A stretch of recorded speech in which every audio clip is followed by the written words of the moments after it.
like to request Anne-Marie Provo, Senior Nutrition Specialist, World Bank. Anne-Marie will be joining us virtually. Anne-Marie is the Senior Nutrition Specialist in the World Bank Health, Nutrition and Population Global Engagement Team. Since joining the World Bank back in 2014, she has contributed to multi-sectoral nutrition-related analytics and operations across Southeast Asia and Pacific. Second, we have Natia Megeladze, Global Lead at IFC Food Safety, Food Loss Prevention, and Food Fortification Advisory. We heard her to share the context and objective of today's forum.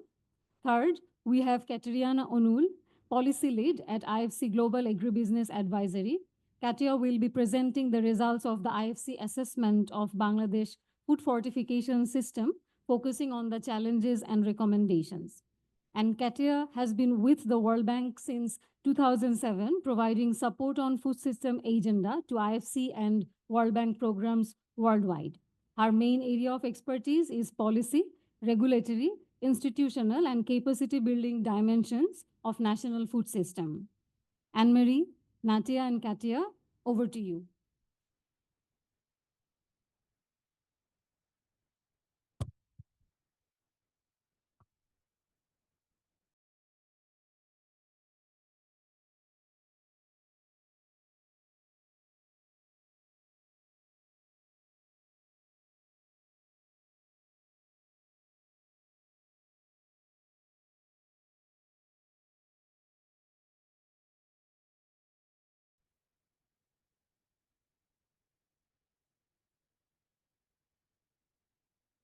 Hello, colleagues.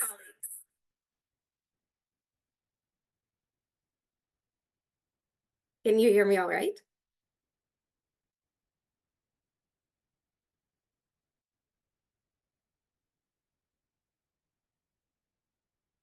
Katya, can you hear me?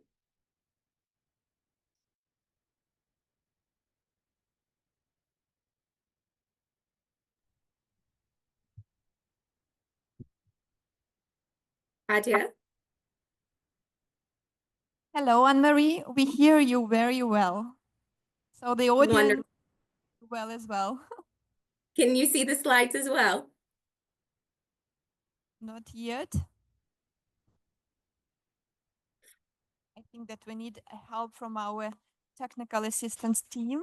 And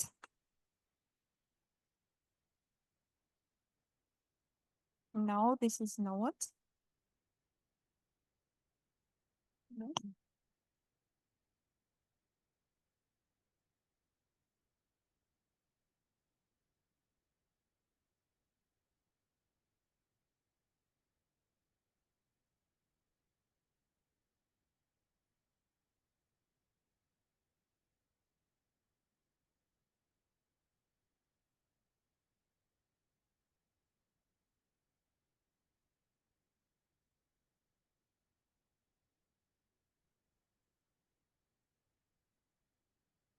So, Anne-Marie, now we see the presentation. No, we don't see.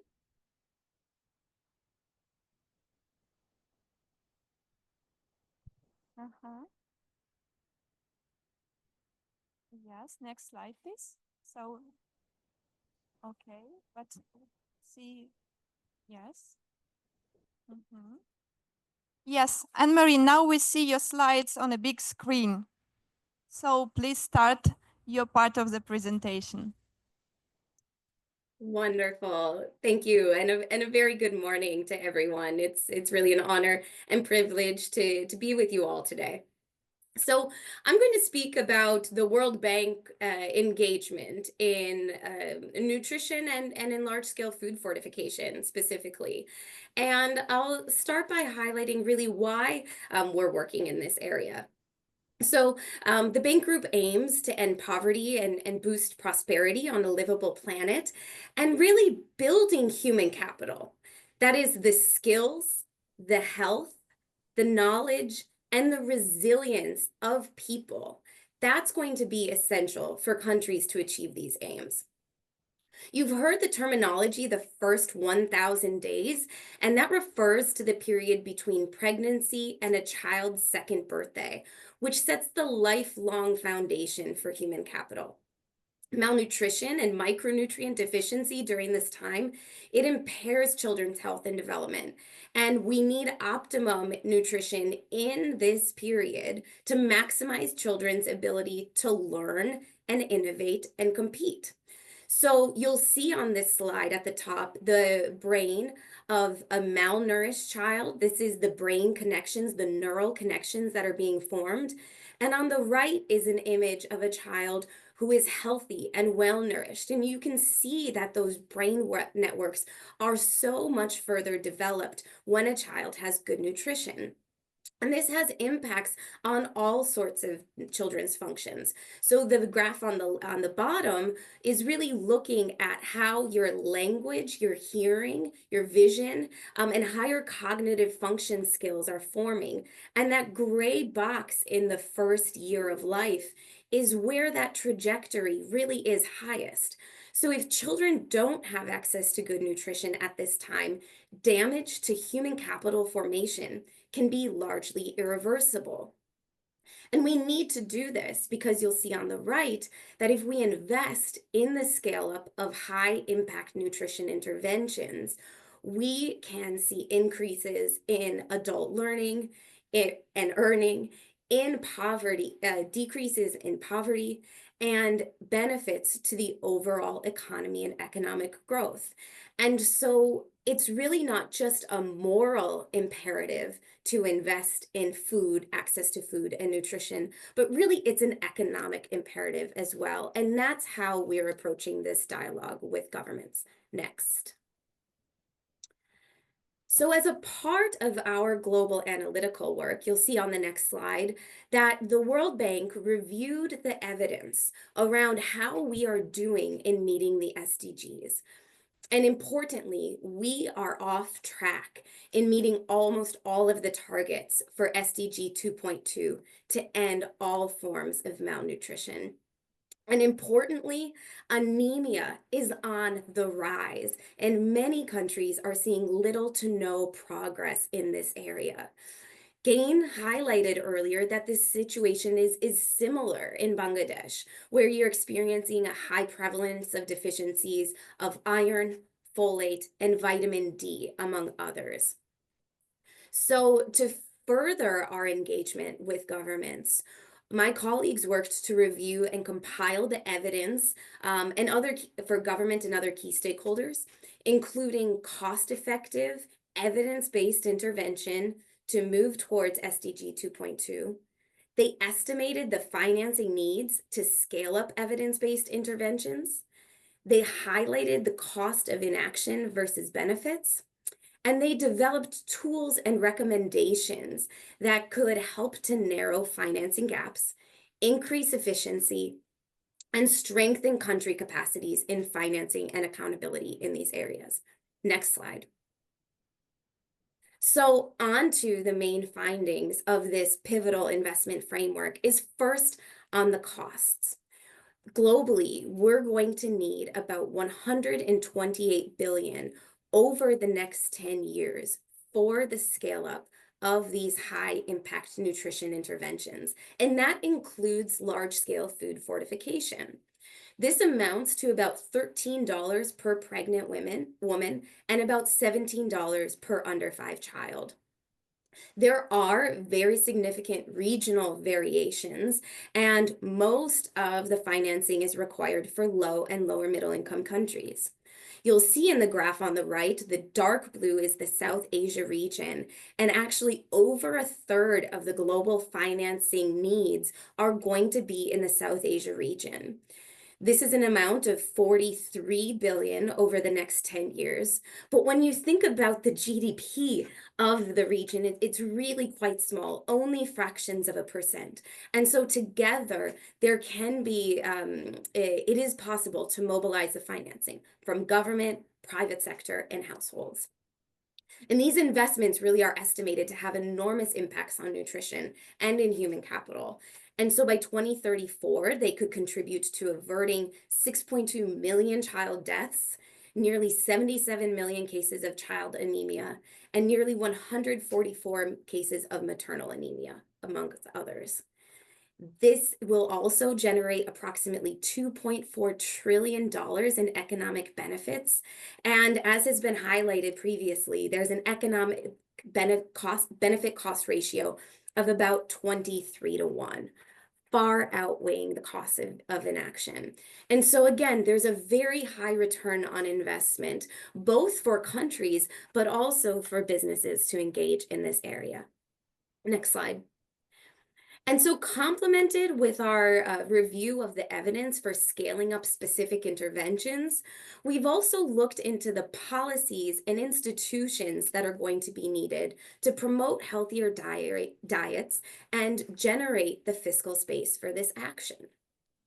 This includes enhancing the coherence across policy frameworks, technical policies and guidelines, legislation and regulation, and fiscal policies. In short, as we've been saying, and we heard in the last panel several times, it's critical that governments are building the enabling environment for action and impact. And this needs to span in the social environment, to address commercial determinants of health, including the foods that are available in markets and how they impact diet patterns and food environments. So specifically, thinking about how does this apply to fortification in the space of our coherence across sectors and in terms of policy framework. We are engaging with the health sector to help our colleagues in the Ministry of Health ensure that they're taking the right role to identify nutrient deficiencies in the population and in the community. Our panel before highlighted the role of national micronutrient status surveys as really being a great practice to understand what are the deficiencies, but also there are modeling approaches that are increasingly used when we can't always have surveys, but deriving standards from population deficiencies. And then the ministries of health need to develop these standards for the fortification levels. As colleagues highlighted, moving ahead with fortification when there are clear standards really might be a tenuous strategy. So we also then work with ministries of health because we know that it's important to have demand for fortified products, which isn't necessarily there. So ministries of health can help in developing demand creation and behavior change strategies to promote consumption of fortified products. We're also working with food and drug administrations, like the Bangladesh Food Safety Authority, or BSTI, which are needed to develop and enforce regulation and quality standards. But it's really, really critical that we complement regulations and standards with the institutions supported by financial and human resources for enforcement. Without these institutions in place, any policies and regulations are very likely to remain only on paper. And so this is really an imperative and an area where we're increasingly moving, is how to make sure that these excellent standards have an ability to be enforced and translated into population impact. We're obviously working with the agriculture sector directly on the supply side, and food production side, also with millers and processors. And we're working with social protection and education sectors to procure and deliver fortified foods in social safety nets, such as in-kind food transfers, school meal programs, or others. We know that this market for fortified foods is really going to be critical to encourage the private sector producers to take on the risk and the investment needed when they know there is a stable demand and a stable market for these fortified products. And finally, we're working with ministries to discuss taxes and incentives, for instance, to lower the costs for the importation of premix when they're really for products that are aimed at enhancing the diet quality in the population. Next slide. So our colleagues have highlighted the increasing complexity of the world and how we're facing these multiple challenges. food and fuel crises, the insecurity and conflict, and also climate change. The complex changes require swift action, a drive for impact, and really working across sectors to address these complex problems. So the Global Challenge programs, the GCPs, were recently highlighted, and these are aimed at bringing together the full weight of the World Bank Group's knowledge, our financing, our partnerships, and our innovation to tackle these difficult challenges. And the Food and Nutrition Security Global Challenge Program is only one of six large issues that the world needs to tackle. Food and nutrition security is there. And there are three primary action areas where we're working together across the World Bank Group to support countries and populations to have an impact. The first is on food and nutrition security crisis prevention, preparedness, and the response. The second is on innovative and cross-sectoral nutrition solutions. This is the action area that's led by our health and nutrition team. And finally, low emissions and climate resilience food systems.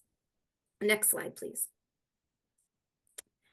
Action area 2 on innovative cross-sectoral nutrition solutions emphasizes both, excuse me, service delivery solutions as well as system solutions to improve nutrition security.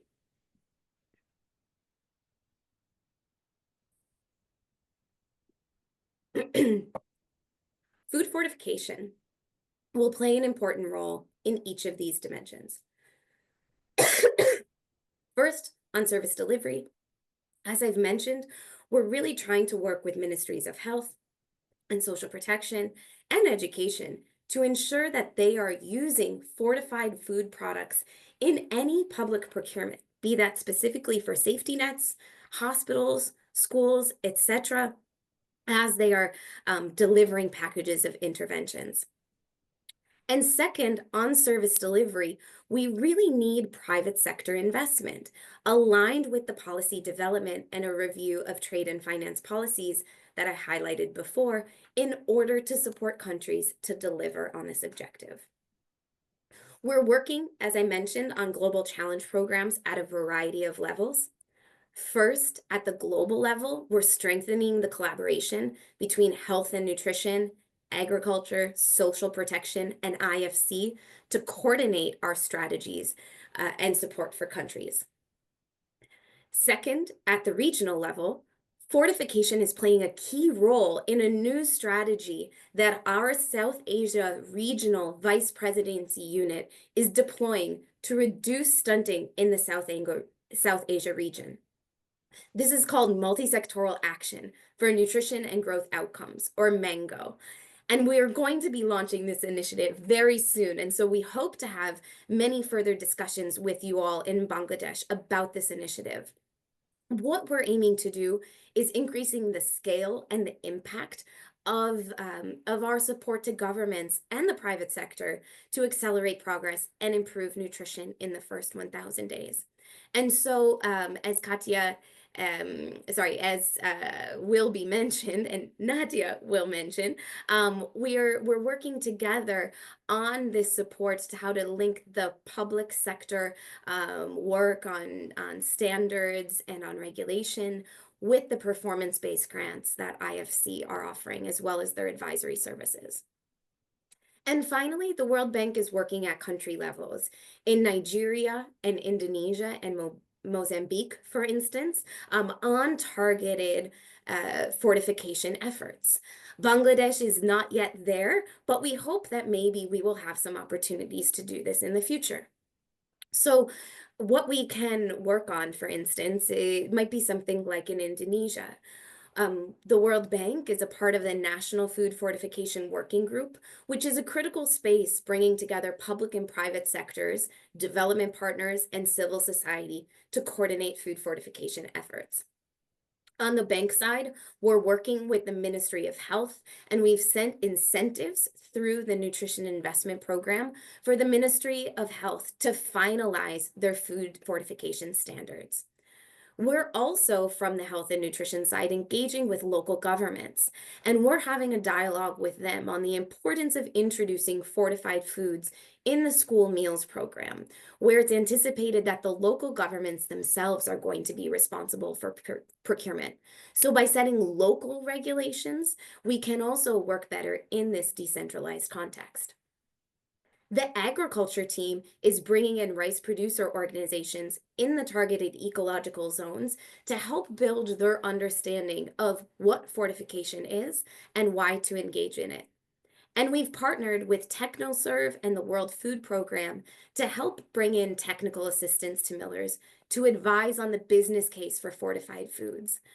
The agriculture project or others may be providing the investments needed for blending machinery or otherwise, should that be necessary to further stimulate the entry of millers into the food fortification space. Next slide. So finally, let me just conclude by reiterating the importance of food fortification to human capital across the life course, from early childhood through old age. Most importantly, fortification is an investment, but it's one that will support one's own families, employees, for those who are in the private sector space, but also the economy of Bangladesh. Food processors are really going to play a critical role in nutrition outcomes. They already are. And so this can be through the production of processed foods or ultra processed foods or foods of low nutritional value that are contributing to the obesity pandemic, or you could contribute to benefit through the production and processing and sale of healthier options such as fortified foods. We know that in this context, food systems are really going to need to be a solution to climate change and some of the biggest challenges that we're facing. And so we hope that this has been some motivation for further conversation and reflection as you move throughout the day. Thanks very much. Over to you, Katya.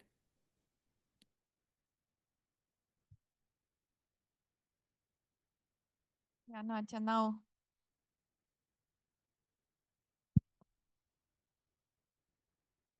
Hear me? I guess you can hear me now. Okay. I can leave myself better. Okay, thank you. So I won't stop on the numbers because I guess that you cannot hear. It's too, sorry. Can you hear me now? Better, like that is better? Okay. And I hope that you can also see the slides, what we are presenting. Yeah, something is here. Yeah. The same presentation. Do you have there? Or you can continue from there because it's same presentation. Oh, okay. Okay, then we can move from here. Okay, so I wanted not to stop on numbers, but let me once again like mention. Yeah, so it was already said that around 282 million people across the 59 countries are like food insecure. And from that number, around 148 million children under five, under five, are affected by the chronic malnutrition issues. So we are here providing some numbers specifically also showing that 72% of the population and low income country and middle income country are unable to afford a healthy diet. So you already heard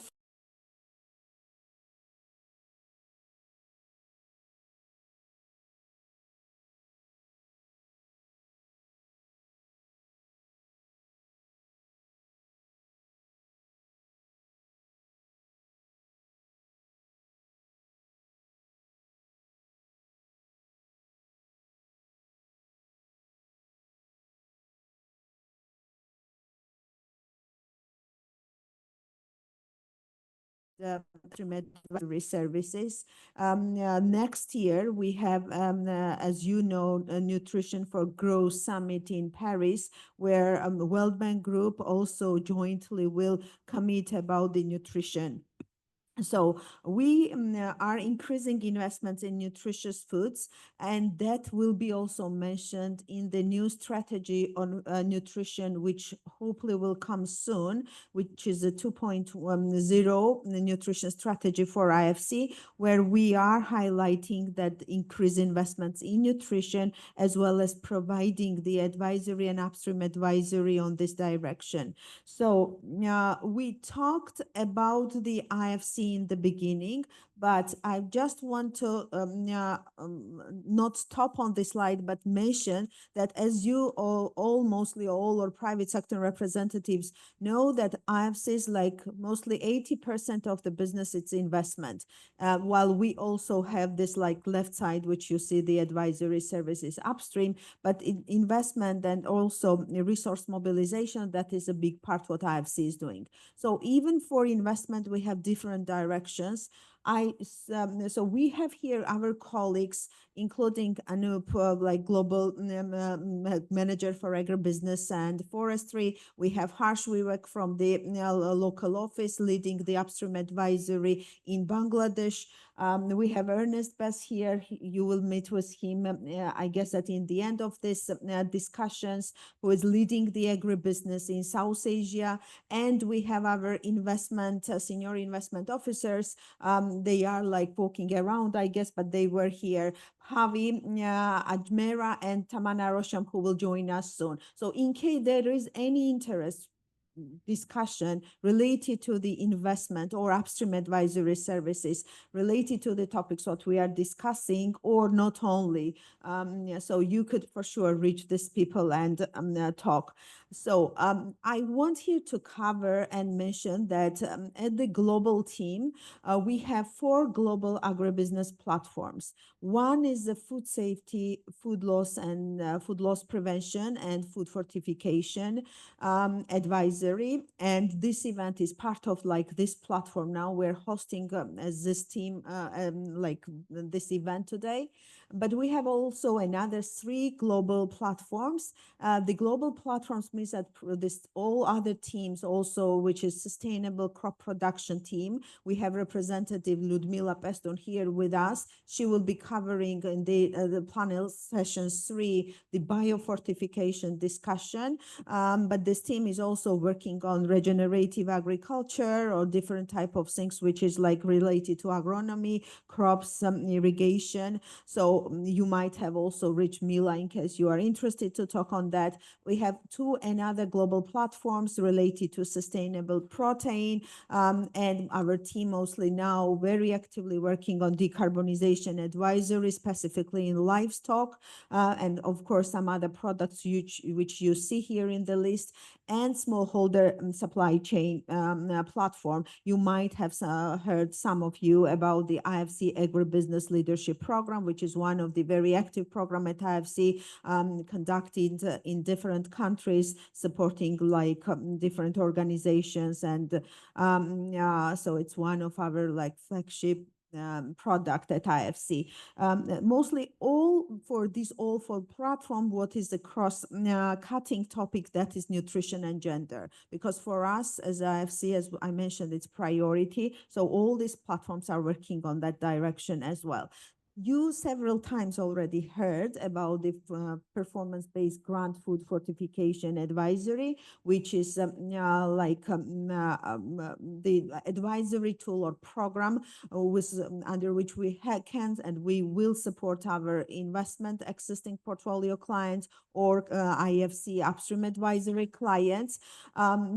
This project is funded by, as you heard many times today, by the Bill and Melinda Gates Foundation, Foundation, specifically the portion related to the grant provision for CapEx for fortification. As you see, the Bangladesh is one of the targeted country, and that's why one of the reason of planning today this big event here in Bangladesh. So that's how we are explaining. And another portion of the project or component of the project is provision advisory services. Japan government supports on this. It's mostly technical service, technical assessments and provision of training, coaching to the companies who are interested to start fortification. In addition to the direct support to the private sector, we're also concentrating on knowledge management and capacity building. One of these type of activities is this type of events which we are hosting. But in addition to this, we are also hosting different technical webinars, technical events. Next is coming soon, very soon in December. And I guess that some of you already see announcement. Otherwise, all of you might receive the also invitation for that webinar as well. It's mostly technical. In case you will be interested, for sure, we will encourage everyone to join. I won't stop on this slide, but I want to share. So specifically, as you understand, large-scale fortification, there is a several step of what in general we are looking, correct? Starting for wheat flour, like rice, oil, edible oil, salt fortification. Specifically for the big millers, in addition to the fortification, what we as a team realize that in many developing markets, and not only in many other countries, they need support on the efficiency improvement. So we decided to combine our advisory for the millers on the best fortification practices and milling efficiency, which starts for sure everything what we are starting with the assessment to understand, find the gaps, and then help client to rightly structure the action plan for the implementation. I mentioned about the thought leadership, about the capacity building. And in addition to the different type of events which we are hosting, we're also developing the different materials which could be used. So you now see some of the documents, but everything what you see here could be found in our webpage, which is www.ifc.org/food safety. It's still hosted on the food safety page, but we have separate page developed for fortification.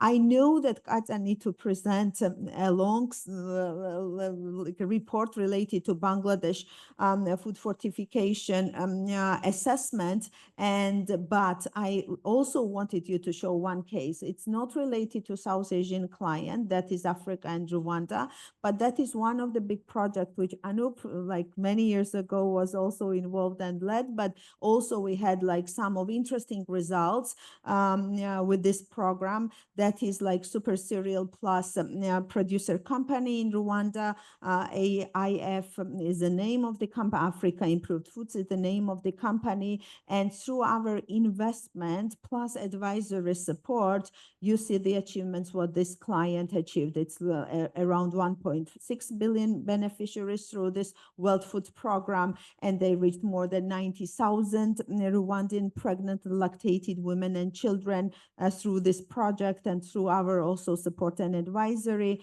So around 32,000 megatons sourced locally and periodically in 2022, and supply chain of the 90,000 local and regional smallholders. You see that less than 5% of rejection due to aflatoxins because of improved practices through our advisory services. So I won't concentrate on the other part, but the project was combined with the investment and advisory of IFCs. Now, let me stop here. We are here around. I know that I started this event, but you will see me whole day. In case any questions, we are here always to respond. But let me now to move to Katja and request her to continue with the assessment report findings.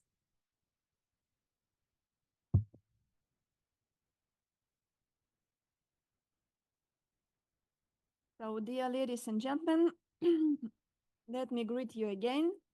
And I promise to keep you long. So sorry for this. I know it's the last part before the lunch, but let me share with the IFC assessment of food fortification system in Bangladesh. The assessment is based on data as of the beginning of 2023, and it is important remark because today I heard from Dr. Shaeb during the first panel that about recent progress in Bangladesh, and it is really encouraging.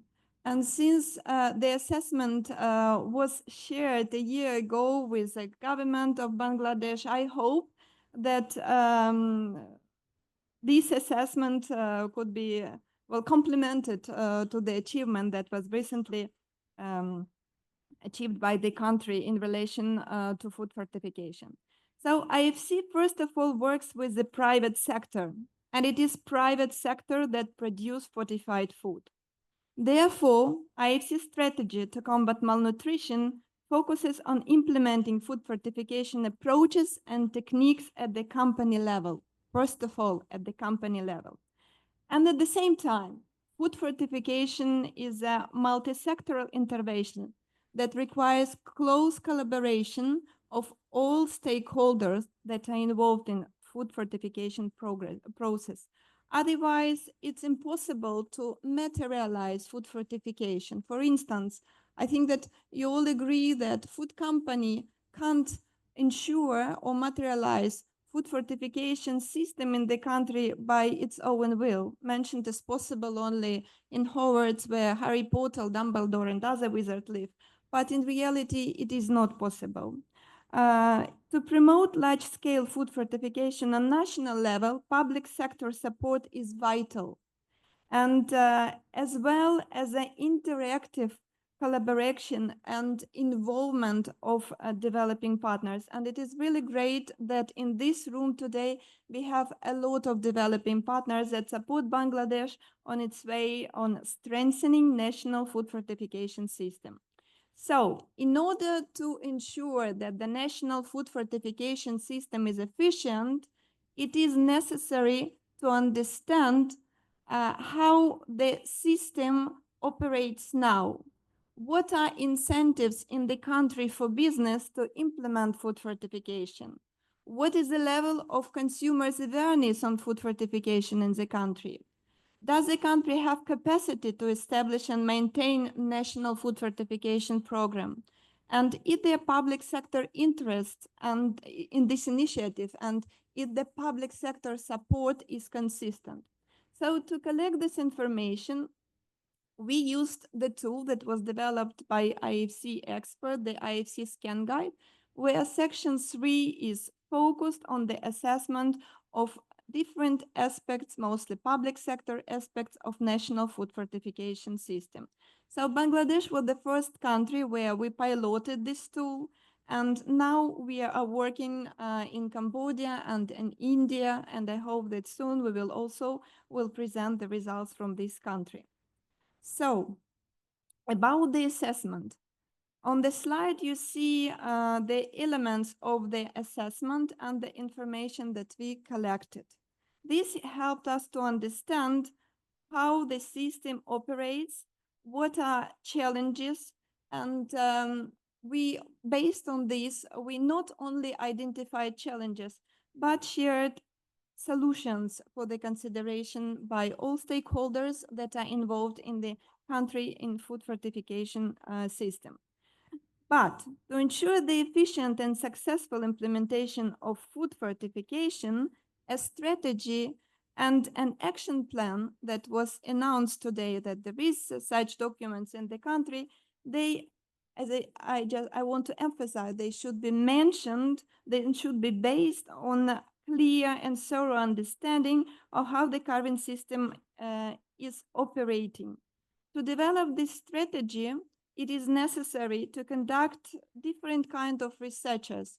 And I think that that information from the assessment that was conducted by IFC will be of great help in Bangladesh to further strengthen national food fortification system.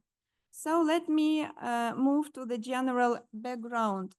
I will not focus on the figures that were already shared by many of my colleagues, but And also Mr. Mahfouz from GAIN has shared the current nutrition status in Bangladesh.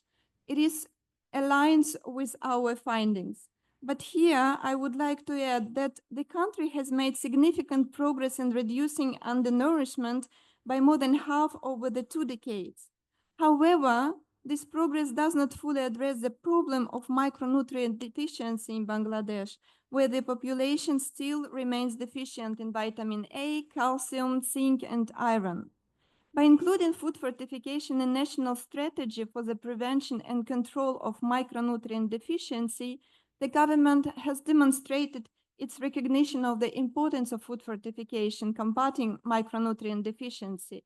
And now it is extremely important to analyze the progress that was achieved, because the strategy, it's a list of activities that were to be implemented. And now it is 2024. So the question is there a system in the country that led to analyze the achieved progress? Because based on that progress, next steps should be developed. Now let me focus on the strategy. So today, food fortification is incorporated in the national strategy for the prevention and control of micronutrient deficiencies in Bangladesh.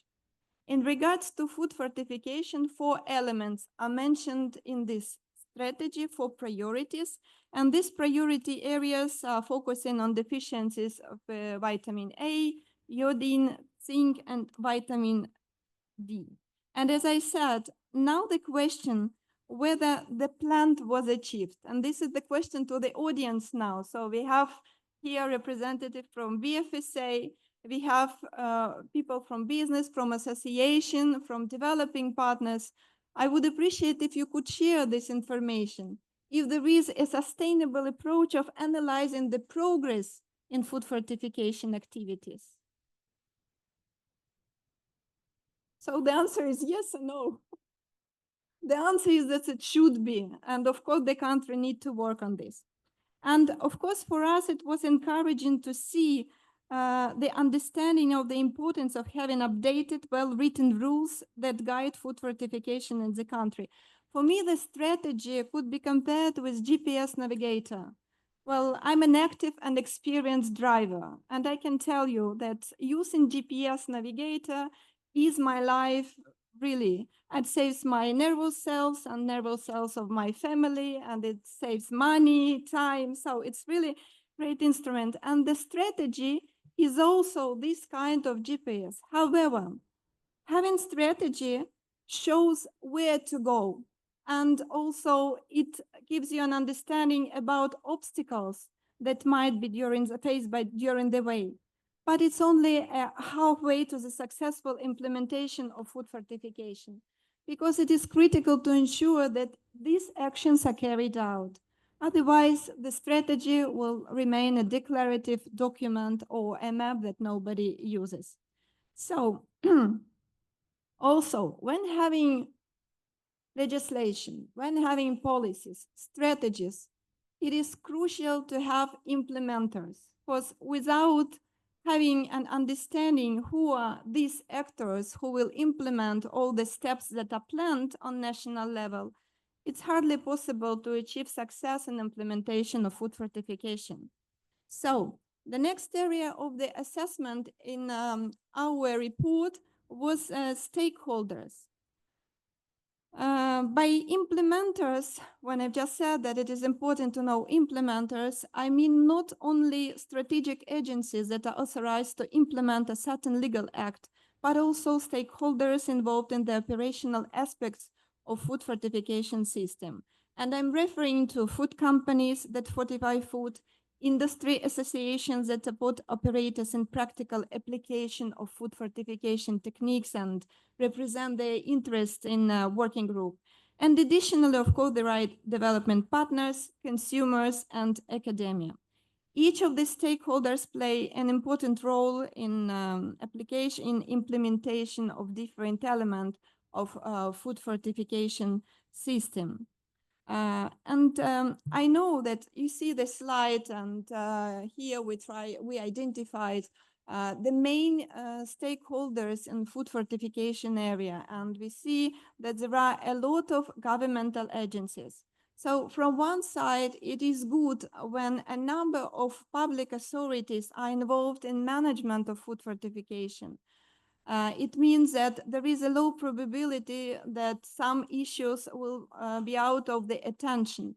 However, there is also a risk that when a lot of agencies are involved in the management of food fortification and their mandates are not clear, their functions might be duplicated or they might contradict to each other. And also there might be gray areas that are not controlled by any of this public agency. Therefore, it is critically important to create a collaboration or coordinating mechanism that will ensure that governmental agencies, first of all, communicate with each other, that there is clear understanding of who is doing what, and also this collaborative mechanism needs to involve, of course, food industry, because this is food industry who is to follow the rules and who is to produce fortified food. Therefore, their concerns are to be considered when developing different types of regulations on food fortification.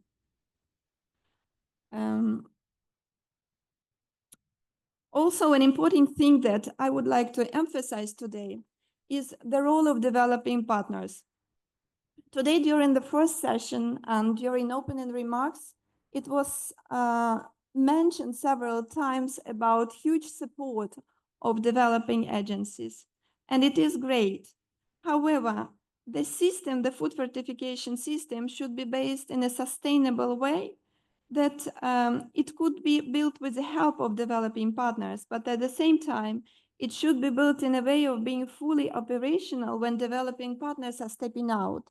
I just want to share one example from Cambodia, where the production of iodized salt started in 1999 with a significant support from the developing partners. Gradually, the consumption of iodized salt increased, and the presence of iodized salt in the household jumped from 28% in 2004 to 100% in 2008. But the salt iodization program suffered setback after the support from developing partners ended in 2010. So the country didn't have at that time the system, the food fortification system on national level that led them to continue production of iodized salt at the same level when it was done with the substantial support of developing agencies. So also now let me move to the food fortification standards issue. Today, it was again mentioned that recently the regulation on food fortification was adopted, and in the countries there is a list of standards. Part of them are mandatory, only 3 are voluntary, but these are standards that are to be followed by food producers when producing fortified food. And it is great that industry has clear understanding and guidance how to produce fortified food. But my question is to you, is there anything on this table that raises your concern?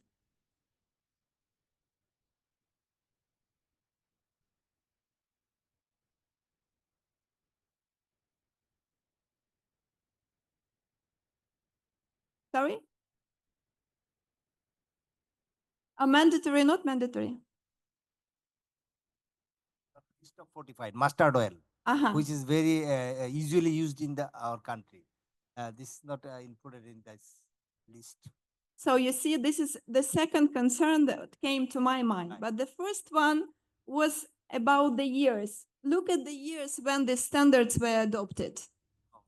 Today is 2024. Oh, yeah, right. And most of these standards, they are mandatory. Yes.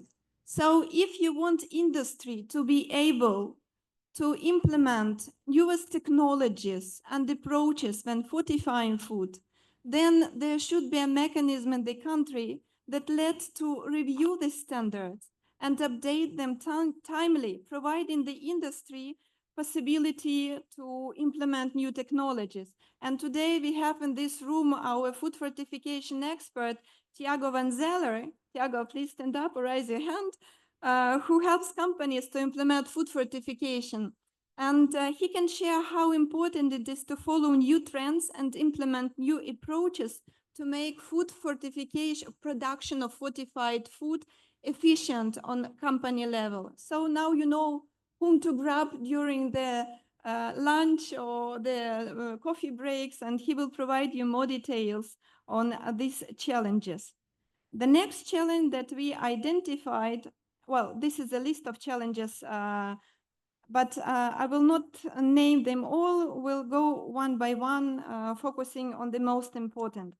So the first challenge is that food fortification policy is a part of the national food and nutrition security policies. It is great that this issue is in the agenda of the government.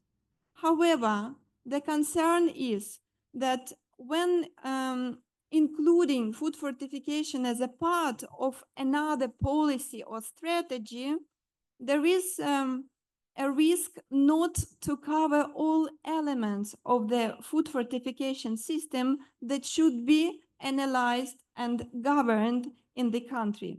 Therefore, the suggestion is to revise the scope of food fortification section in this policy that regulates national food and nutrition security policy in Bangladesh to ensure that all critical elements of national food fortification system are covered there. The next challenge is about the need to strengthen national food fortification framework. Well, it was really great to hear today during the first panel that national regulations on food fortification are adopted in the country. Also, we know that there are two specific laws in the country that regulate mandatory fortification of salt with iodine and edible oils with vitamin R exist. So now when having new regulations, the first step is to analyze the laws that already exist and to see if there are any contradictions between these documents. Are there any gaps? And also, what I would suggest when before maybe starting active implementation of this new regulation, again to review its scope and to ensure that all important elements are there. Otherwise, there might be areas that are not regulated, and then there will be a huge problem for the industry to understand how to produce the fortified food based on new regulations. I also want maybe to share a few examples about similar documents that might be of interest for Bangladesh regulators and associations and business to review when analyzing its national regulation on food fortification. It's a law on food fortification from Guatemala, food fortification law from Philippines, and also food fortification regulations from India, South Africa, Nigeria, and Uganda. And now let's imagine that all necessary policies and legislation are in place. So does it mean that the national food fortification system in Bangladesh is fully operational? To me, it is not. It just the half of work means that half of work is done. Because when assessing the system, we identified that there is a lack of compliance with fortification standards. During the assessment, we identified the issue that you see on this slide. It's a presence of inadequately fortified branded edible oil in the market despite mandatory fortification. Its nutritional targets claimed by products are unmet due to insufficient fortification, absence of inspections for voluntary fortified foods, and inconsistencies in the enforcement of fortification regulation. So we also provided recommendations which need to be focused on enhancing regulatory monitoring of fortified food and also on periodic reviews and updates of fortification standards. But here, I would like to discuss some more details. Because earlier, when showing you a table with standards on food fortification, I emphasized about the need to update standards to enable the food industry to use new technologies and also to ensure that these standards are in line with WHO and Codex Alimentarius requirements that are periodically updated.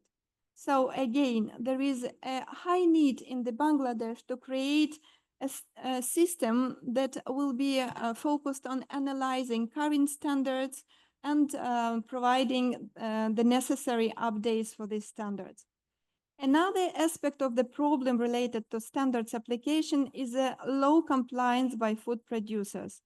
Well, the assessment, as I mentioned, this assessment is based on the data that we collected early in 2023. And for the assessment, we also use the results of a market assessment conducted in Bangladesh in 2021. Fortification of edible oil with vitamin A is mandatory in Bangladesh, correct? So thus, I would expect that when using locally produced oil in cooking, I would ensure that my kids receive enough of vitamin A. But based on the assessment that I mentioned, among 66 packaged brands that were analyzed, only 39% were not fortified, and 60% were fortified, where half was fortified above the standard vitamin A minimum. But at the same time, 41 bulk oil type composites were analyzed, and more than 60% were not fortified at all. And the rest percent were fortified below the level that is required in Bangladesh. And the problem is that vitamin A fortification is better for packaged and branded edible oil, but low for oil, salt, and unbranded and loose form. And in Bangladesh, bulk of oil make a large proportion of the oil market volume. Thus, it means that the most population of Bangladesh at risk of consuming the edible oil, which is in reality is not enriched with the vitamin A, despite of mandatory fortification of this oil with vitamin A. Thus, there is a need to improve the monitoring procedures, and of course, there is a need to work more on the enforcement, because without enforcement, there is no compliance, and it is a pattern proven over centuries. So, however, enforcement shouldn't be limited to sanctions only. And this is a key message that I want to share with you now when speaking about the enforcement. Because the common goal is to ensure that the fortified food is really fortified. And the goal is not to punish business, but to help to implement the technologies that will make food fortification efficient and then ensure that consumers have the food that they really need. Therefore, when developing requirements for food industry, regulators should also provide tools to help companies to comply with new requirements and also implement new practices. And now we are approaching to a challenge that I would put always in caps lock. This is a lack of awareness on benefits of food fortification. So I believe that the most of audience in our room, they are from business sector. You are from business sector, I think, developing partners. And I think that all you would agree that for business to start or continue operations, incentives are needed. And for the food industry, the primary incentive is market demand, which is heavily depend on what? On consumer awareness. So unfortunately, in Bangladesh, the level of awareness among consumers about the benefits of fortified food is pretty low. And this problem is compounded by the lack of incentives for business to produce fortified food and the absence of consistent long-term promotion of large-scale food fortification by policymakers. So the issue of micronutrient deficiencies remains acute in Bangladesh, and if not addressed, then the recent progress made will be lost. It goes without saying that awareness of the benefits of fortified food is only one of many preconditions for any efficient food fortification system.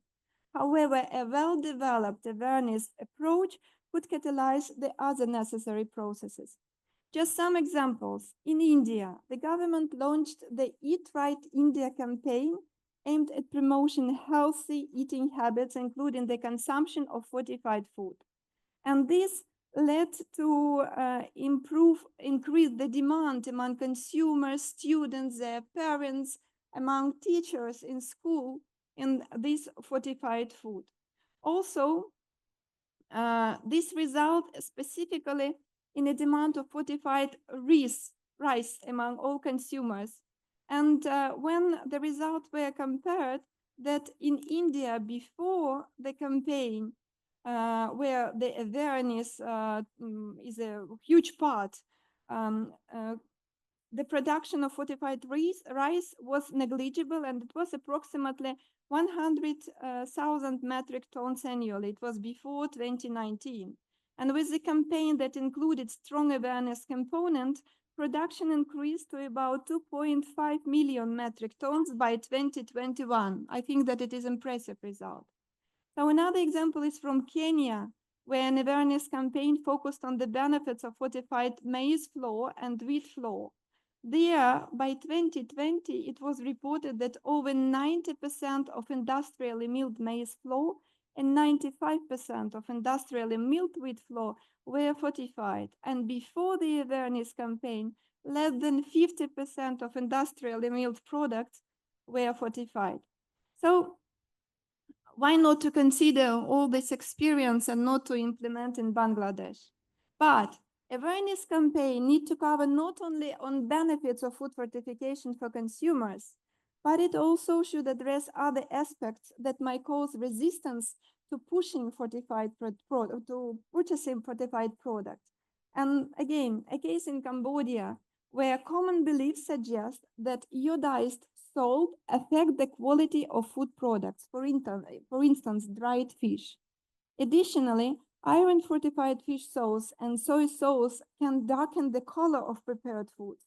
And these factors led to lack of demand among consumers in these fortified foods. Here we encounter another problem: limited technical knowledge and know-how among producers regarding food fortification. Because often the color, the taste of fortified food change just because of improper use of fortification technologies. Therefore, the awareness on this part of the production of fortified food is also important. So to address these challenges, we recommend implement awareness campaigns at various levels with different groups of stakeholders, educate public stakeholders and private sector, and of course consumers, then consider implementation of fortification logo. I think that this is really what is need to be considered by Bangladesh, because here in this country, besides of mandatory fortification, you have voluntary fortified food. And then if the information on the label is improper, it might result in negative health effect. If the consumer will consume something that's like there's too much salt or too much of products which is over fortified, or just vice versa, will be thinking that something is fortified, but in reality there will be no fortified food on his or her table. Another challenge, which is of critical importance for any national food fortification system, is a limited laboratory testing capacity. And this is the case for Bangladesh. When assessing the system, we identified that as of today, well, not as of today, but at the moment when we were assessing the national food fortification system, we identified that there were only 2 laboratories, national laboratories, accredited according to ISO 70025.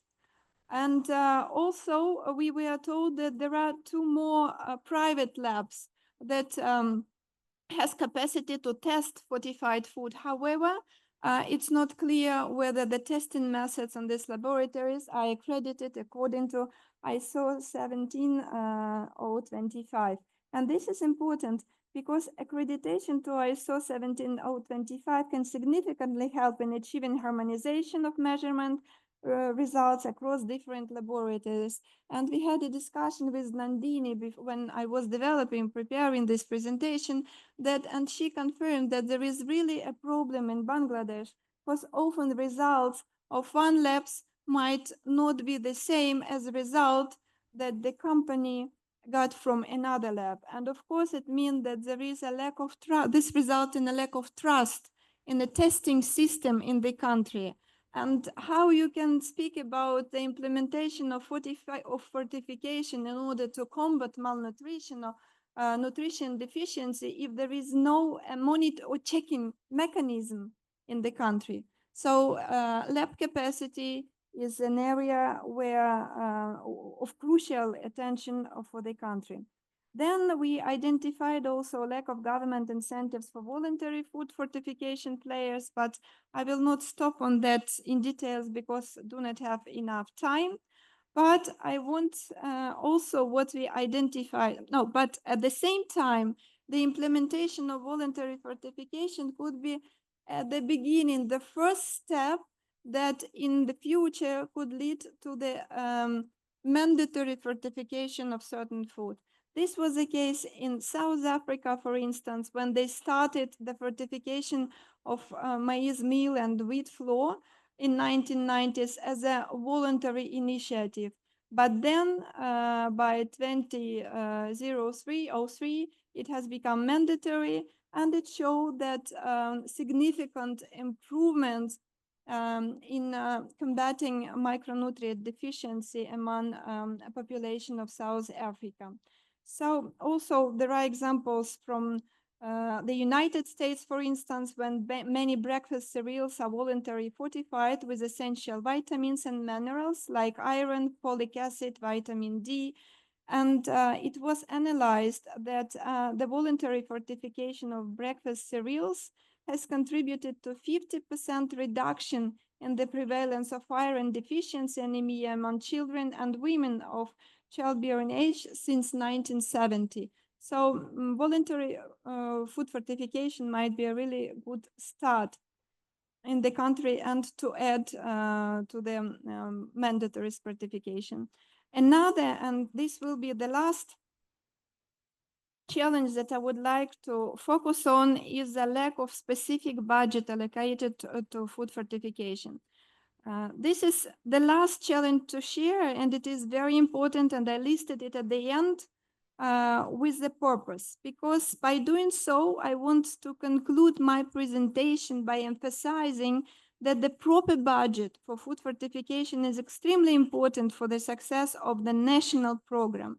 So let's look, because we are moving to lunch, then let's look to the food fortification system as it is where a dish, not a simple one, but for instance, a dish from Michelin-starred restaurant, a wedding cake.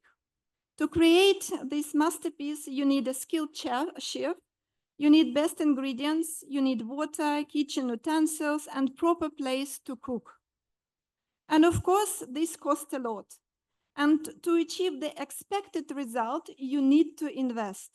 Of course, if you have experienced chef, then you could replace high quality ingredient with cheaper ones, and you can simplify the technology. But at the end, yes, you will have a cake, but there is no guarantee that the result that you will have will meet your expectations. The same is about the funding of the creation and maintenance of the National Food Fortification Program. Without proper allocation of state budget, it will be very difficult to set up the really efficient National Food Fortification Program. So as for the report, it is not available online, but if you are interested to learn more about the report, there is a colleague in my room, in this room, Rakib. I do not know if you are here. I would like to stand up, so please stand up so people see you. And if you are interested to receive this assessment, you can send an email to Rakib and he will send you this assessment, but the easiest way is to fill a feedback form that you will receive after this event. And then when having your feedback form, you will get this assessment to your mail. So thank you very much for your attention. Sorry that it took a lot of time.